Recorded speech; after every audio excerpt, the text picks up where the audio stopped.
నమస్తే, welcome to Andhraprabha. నేను తేజస్వి. బీజేపీపై తీవ్ర విమర్శలు చేశారు సినీ నటుడు ప్రకాష్ రాజ్. వచ్చే సార్వత్రిక ఎన్నికల్లో 400 సీట్లు గెలుస్తామని అహంకారంగా కమెంట్స్ చేస్తున్నారని మండిపడ్డారు. ప్రజాస్వామ్యంలో ఒకే పార్టీ 400 కంటే ఎక్కువ సీట్లు గెలుచుకునే అవకాశం లేదన్నారు.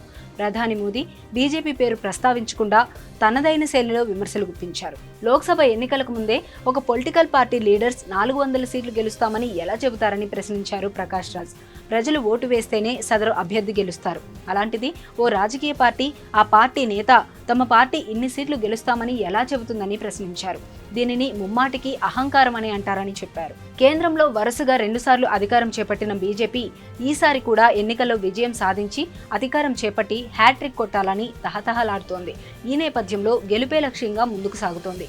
ఈ ఎన్నికల్లో ఎన్డీఏ 400 కంటే ఎక్కువ సీట్లలో విజయం సాధిస్తుందని ప్రధాని మోదీ సహా కమలం పార్టీ నేతలు విశ్వాసం వ్యక్తం చేస్తున్నారు.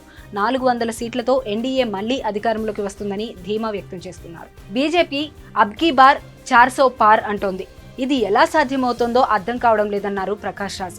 కేంద్రంలో థర్డ్ టైం ఎన్డీఏ ప్రభుత్వం ఏర్పడడానికి ఇంకా ఎంతో దూరం లేదని ప్రధాని ఎలా చెబుతారు అని అభ్యంతరం వ్యక్తం చేశారు.